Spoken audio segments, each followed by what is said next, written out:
Welcome to my channel history mantra. और इस video में हम मौर्य राज्य तथा प्रशासन भाग 2 के बारे में बात करेंगे। मौर्य साम्राज्य में कृषि से कर का अधिकांश भाग आता था। अशोक जब बुद्ध के जन्म स्थल लुम्बिनी गांव गया तो उसने वहां पर कर की मात्रा को कम किया। कर की मात्रा को उसने 1/8 भाग किया। शासकों द्वारा 1/6 या 1/4 भाग कर के रूप में लिया जाता था। बलि नामक शुल्क को वैदिक समय से ही लिया जाता था, किंतु इसकी मात्रा के बारे में हमें नहीं पता चलता। ग्रीक आंकड़े बताते हैं कि कृषकों को अपने उत्पादन का 1/4 भाग राज्य को देना पड़ता था।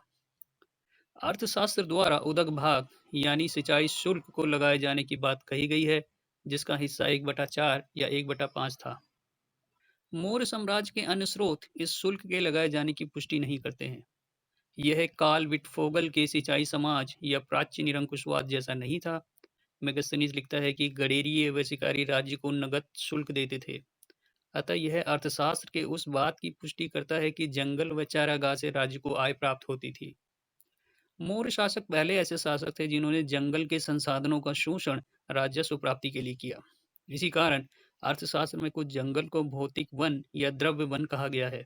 अर्थशास्त्र से पता चलता है कि खदान व मिनरल दोनों ही राज्य के लिए उपयोगी संसाधन थे। यहाँ पर पता चलता है कि राज्य का अधिकार क्षेत्र पृथ्वी के संसाधनों पर था। पाटलिपुत्र के नगर निगम प्रशासन के संदर्भ में मेगस्थनीज कहता है कि वाणिज्य पर अधिकारियों द्वारा निगरानी की जाती थी और माल की बिक्री होने पर व्यापारियों से 1/10 भाग शुल्क लिया जाता था। अशोक के ग्रीक तथा अरमाइक लेख से पता चलता है कि मौर्यों ने संचार या व्यापार के मार्गों की मरम्मत पर ध्यान दिया। कौटिल्य के द्वारा व्यापार मार्ग पर शुल्क लिए जाने की बात कही गई है। कौटिल्य ने 22 प्रकार के क्षेत्रों से कर लेने व 12 प्रकार के क्षेत्रों से चुंगी तथा शुल्क उगाहने और शहरी तथा खदान क्षेत्रों से मांग की सूची दी है। मौर्य साम्राज्य में सभी क्षेत्र कृषि हेतु उपजाऊ नहीं थे और वे शिल्प, खदान, जंगल व व्यापार के क्षेत्र थे। कौटिल्य ने शासक को सुझाया है कि उसे आपातकाल में राजकोष को भरने के लिए कठोर कदम उठाना चाहिए। शासक द्वारा कृषकों, पशुपालकों, व्यापारियों तथा दस्तकारों से उच्च कर दर की मांग की जा सकती है। अशोक के अभिलेख बताते हैं कि इतने विशाल साम्राज्य को चलाने के लिए क्षेत्रीय स्तर पर प्रशासनिक केंद्रों को बनाया गया था। धौली व जोगड़ के अभिलेख बताते हैं कि क्षेत्रीय मुख्यालयों की स्थापना उज्जैनी, मध्य प्रदेश, तक्षशिला, उत्तर पश्चिम पाकिस्तान, तौसली, भुवनेश्वर के निकट धौली में की गई थी। यहाँ पर राजकुमारों को नियुक्त किया जाता था। दिनेश चंद्र सरकार ने चौथे मुख्यालय की पहचान सुवर्णगिरी, कुरनूल जिला, आंध्र प्रदेश के रूप में की है। आंध्र प्रदेश में आर्यपुत्र को नियुक्त करने का प्रमाण प्राप्त होता है। सुवर्णगिरी को साम्राज्य का दक्षिणी मुख्यालय माना जाता है कि आर्यपुत्र राजा के ज्येष्ठ पुत्र के लिए प्रयोग किया गया है। यह युवराज भी कहलाता है, जो सिंहासन का प्रत्यक्ष उत्तराधिकारी होता था। इसकी स्थिति अन्य कुमारों से निश्चित ही उच्च होती थी। दक्षिणी क्षेत्र दक्षिणी क्षेत्र जहाँ पर अशोक के अधिक अभिलेख हैं, वह खनिज पदार्थ से भरपूर था।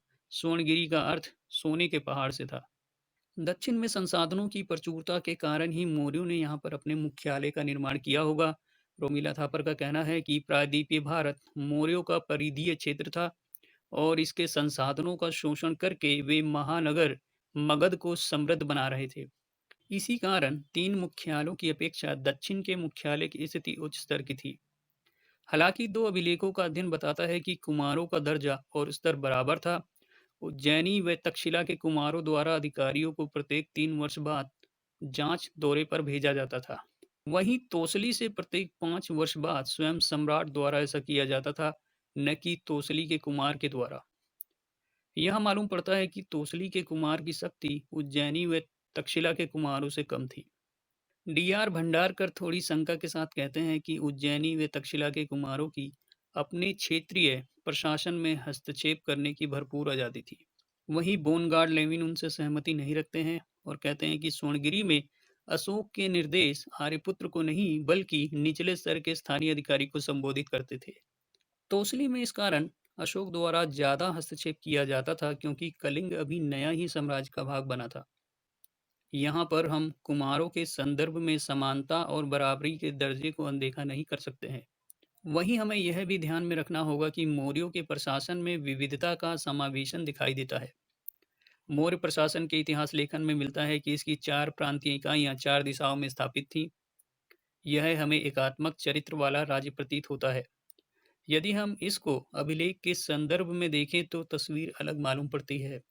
पनगुररिया लघु शिलालेख से हमें एक अन्य कुमार सांब का पता चलता है जो कि मनेम देश से जुड़ा हुआ है, जहाँ से अशोक उपनीत विहार के लिए गया था।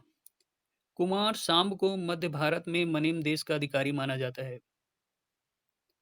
पांचवें कुमार का उद्भव स्पष्ट करता है कि मौर्य साम्राज्य केवल 4 प्रांतों में विभक्त नहीं था, बल्कि मध्य भारत में पांचवा क्षेत्रीय प्रांत था।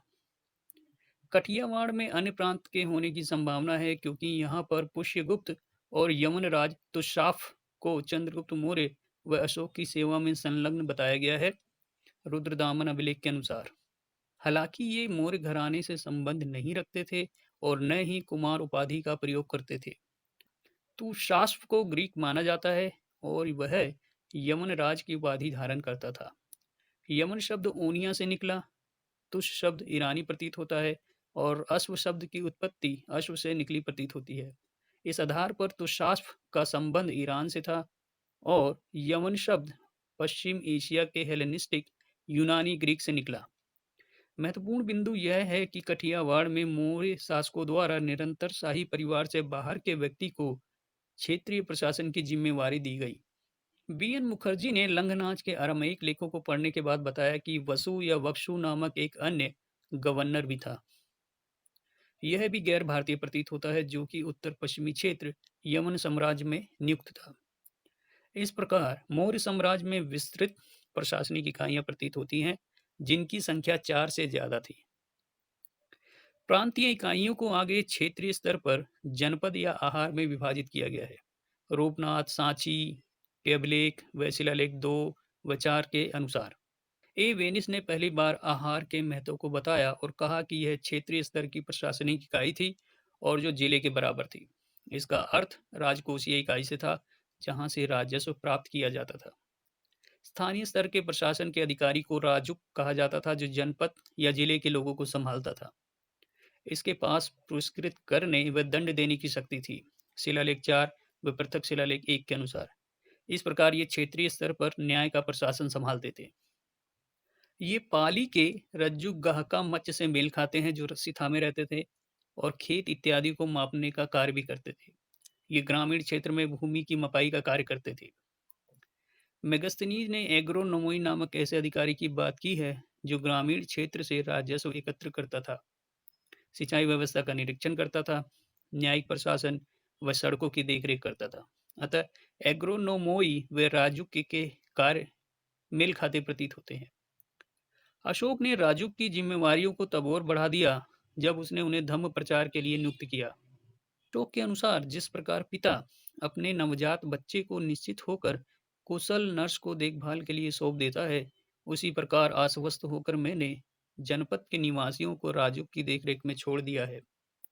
इस प्रकार राजकों की स्थानीय स्तर के प्रशासन में महत्वपूर्ण भूमिका दिखाई देती है। अर्थशास्त्र से हमें स्थानीय स्तर के प्रशासन की भिन्न संरचना का बोध होता है। इसमें ग्रामीण स्तर की बड़ी इकाई को स्थानीय कहा गया है, जिसमें 800 गांव थे। इसके 2 उपखंड थे, द्रोणमुख 400 गांव व करवाटिका 200 गांव। सबसे निचले स्थान पर संग्रहण 10 गांव थे। गांव प्रशासन की निचली इकाई थी। यह निश्चित तौर पर नहीं कहा जा सकता है कि कौटिल्य का यह विभाजन वास्तव में मौर्य समय में था या नहीं। मेगस्थनीज व बाद के ग्रीक लेखकों ने मौर्य राजधानी पाटलिपुत्र के शहरी प्रशासन पर जानकारी दी है। शहरी प्रशासन के इंचार्ज को अष्टई कहा गया है। ये 6 बोर्ड में विभाजित थे और प्रत्येक में 4 सदस्य होते थे। ये बोर्ड औद्योगिक कला, जन्म मृत्यु पंजीकरण, राजधानी में विदेशी लोगों की जानकारी, विनिमय गतिविधि का निरीक्षण, नए में पुराने सामान की मिलावट को रोकना तथा बिक्री होने के 1/10 भाग शुल्क वसूलने से संबंधित थे। जन्म तथा मृत्यु के पंजीकरण से लोगों पर कर लगाने में आसानी होती थी। अष्टई की जिम्मेवारियों में मंडी, बंदरगाह व धार्मिक स्थलों की देखरेख की जिम्मेवारी भी शामिल थी। हमें नगर निगम प्रशासन से संबंधित विस्तृत प्रमाण नहीं प्राप्त होते हैं, केवल ग्रीक आंकड़ों से जानकारी मिलती है। अर्थशास्त्र में शहरी क्षेत्र के प्रशासन का भार समाहर्ता या राजस्व संग्राहक के जिम्मे था। कौटिल्य ने शहरी क्षेत्र में सफाई व स्वास्थ्य को बनाए रखने की बात कही है। अर्थशास्त्र भी शहरी लोगों के आंकड़े, आवागमन, आय व खर्च को पंजीकरण करने की बात करता है, ताकि भली भांति राजस्व को उगाहा जा सके। मोर प्रशासन के अध्ययन से हमें व्यवस्थित राजनीति का पता चलता है, किंतु यह अनुमान लगाना मुश्किल है कि प्रशासन समरूप था। सभी आदेश केंद्र से जारी होते थे। ऐसा प्रतीत होता है कि मौर्यों ने स्थानीय तथा क्षेत्रीय विविधता को महत्व दिया। अभिलेखों के अध्ययन से साम्राज्य की एकरूपता या एकात्मकता का अंदेशा नहीं होता है। अशोक का साम्राज्य विशाल था और उसके अधिकारी विस्तृत, मध्यम तथा संक्षिप्त प्रकार के लेख जारी करते थे। शिलालेख 14 के अनुसार अधीनस्थ अधिकारियों को स्थानीय जरूरत तथा परिस्थिति अनुसार शाही आदेशों में बदलाव की अनुमति थी। स्थानीय विविधता के समावेशन को हम ग्रीक तथा अरमाइक भाषा तथा लिपि के प्रयोग के संदर्भ में देख सकते हैं। वहीं दूसरी ओर अशोक प्रायद्वीपीय भारत में ब्राह्मी लिपि तथा प्राकृत भाषा के अभिलेख लगवाता है, जहां पर लोग द्रविड़ भाषा से परिचित थे। हम मौर्य साम्राज्य में कुछ सीमा तक केंद्रीकरण देख सकते हैं, लेकिन इसको एकात्मक व अखंड राजनीति नहीं कहा जा सकता, क्योंकि इसमें स्थानीय तत्वों का महत्व दिखाई देता है। मौर्य साम्राज्य का अधिक प्रभाव महानगर व केंद्र क्षेत्रों पर ही था, जबकि परिधीय क्षेत्रों में इसका असर कम